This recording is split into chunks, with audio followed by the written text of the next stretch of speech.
Next question है बच्चे, right a short note on auditors report. Easy topic है कि ऑडिटर जब फाइनली अपनी जो भी फाइंडिंग्स देखता है, फैक्ट देखता है, सारा एनालिसिस करने के बाद तो वो अपनी एक रिपोर्ट बनाता है जिसमें क्या क्या चीजें होनी चाहिए उसके बारे में बात करते हैं कि उसकी ऑडिट रिपोर्ट में क्या क्या चीजें होनी चाहिए। तो सबसे पहले तो उसके ऑडिट रिपोर्ट में ये होना चाहिए कि सच में कंपनी ने ट्रू एंड फेयर पिक्चर दिखाई, मतलब जो भी कंपनी अपनी एसेट शो कर रही है, लाइबिलिटी शो कर रही है, वो बिल्कुल सही है। तो वो अपना ओपिनियन बताता है कि यस, कि जितना भी कंपनी ने जो भी अपना दिखा रखा है state of affairs, it's true and fair. Second, वो ये भी अपनी रिपोर्ट में मेंशन करता है कि जितनी भी इंफॉर्मेशन वो चाह रहा था या जो भी एक्सप्लेनेशन वो किसी से भी मांग रहा था वो उसको प्रॉपरली दी गई। ठीक है। थर्ड, वो ये बताएगा कि जो बुक्स ऑफ अकाउंट्स हैं कंपनी के, वो प्रॉपर अकाउंटिंग स्टैंडर्ड्स को फॉलो करते हुए बनाए गए या नहीं बनाए गए। इसके अलावा वो अपनी रिपोर्ट में ये भी बता देता है कि अगर कोई डायरेक्टर क्वालिफाइड नहीं है उसमें डायरेक्टर के तौर पे काम करने के लिए, यानी डिसक्वालिफाइड है एज एन अपॉइंटिंग डायरेक्टर, तो वो भी अपनी रिपोर्ट में इस बारे में आपको बता देता है। इसके अलावा अगर उसे कोई एडवर्स या फिर क्या कहते हैं, कोई नेगेटिव इंपैक्ट रिमार्क देना है अपनी रिपोर्ट के अंदर कंपनी के बारे में, तो वो भी वो अपनी रिपोर्ट का पार्ट बनाता है।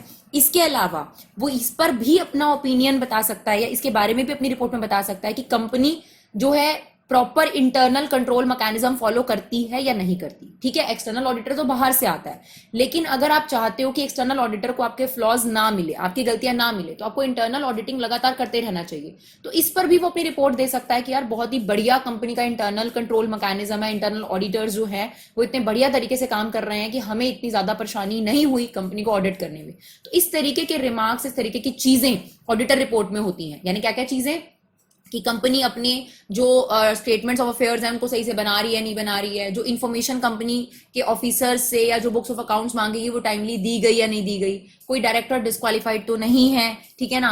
और अगर किसी भी तरीके का कोई नेगेटिव रिमार्क डालना है तो वो भी डायरेक्टर बता देता है, ऑडिटर अपनी रिपोर्ट में बता देता है। इसके अलावा कुछ और चीजें हैं जो ऑडिटर रिपोर्ट में जरूर होने चाहिए, उसके व्यूज और कमेंट्स इस पर होने चाहिए कि अगर कोई लिटिगेशन कंपनी के अगेंस्ट चल रहा है, लिटिगेशन दैट मीन्स कोई केस चल रहा है, तो क्या उसका इफेक्ट कंपनी पर पड़ने वाला है कल को। अगर वो लिटिगेशन अगर मान लीजिए कंपनी हार जाती है, कुछ भी होता है, तो क्या प्रोसीजर है, मतलब क्या चीज होगी, क्या इफेक्ट उस कंपनी पे पड़ेगा, तो ये भी ऑडिटर अपनी रिपोर्ट में जरूर मेंशन करता है। इसके अलावा क्या कंपनी ने जो फ्यूचर में लॉसेस होने वाले हैं या जो नुकसान होने वाले हैं, क्या उनके लिए कोई प्रोविजंस बनाए हैं या नहीं बनाए हैं। इसके अलावा company investor education and protection fund में टाइमली डिपॉजिट कर रही है या नहीं कर रही, इस बारे में भी ऑडिटर अपनी रिपोर्ट्स में कमेंट्स मेंशन कर सकता है। तो ये सारी चीजें हैं जो ऑडिटर की रिपोर्ट में मेंशन होती है। तो ऑडिटर्स रिपोर्ट क्या हुई, जो भी उसकी फाइंडिंग्स रही, उन फाइंडिंग्स को वो एक कंक्लूजन फॉर्म में प्रेजेंट करता है, that is what auditors report. और सिंपल सी बात है, रिपोर्ट के टाइप अगर पूछे जाए तो दो तरीके की आपकी रिपोर्ट होती है, qualified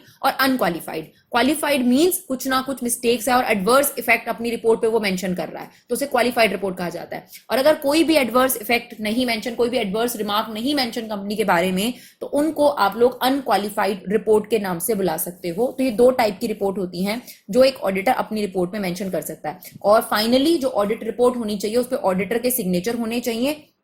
Only the auditor of the company or where the firm is appointed, only partners of the firm may sign the auditor report. तो अगर आपने पार्टनरशिप एक फर्म अपॉइंट करी है तो उस फर्म के जो भी ऑडिटर्स होंगे वो उस पर साइन करेंगे। तो फाइनली एक प्रूफ हो जाता है, क्योंकि जब कंपनी रिटर्न फाइल करती है साथ के साथ ये ऑडिटर रिपोर्ट भी जाती है कंपनी की, जिससे टैक्स अथॉरिटी को ये प्रूफ मिलता है कि ठीक है, किसी एक्सटर्नल पर्सन ने आकर चेक कर लिया है कि कंपनी में सब ठीक है। क्योंकि इनकम टैक्स ऑफिसर इतनी ज्यादा क्वांटिटी में नहीं है कि वो हर कंपनी में जाके चेक कर सके कि यार सब कंपनी ने ठीक करा है नहीं करा। तो वो इस बात पे बिलीव करते हैं कि ऑडिटर्स ने जो रिपोर्ट दी है वो बिल्कुल सही रिपोर्ट्स होंगी। तो दिस इज द क्वेश्चन कि ऑडिटर रिपोर्ट आपके पास क्या होती है।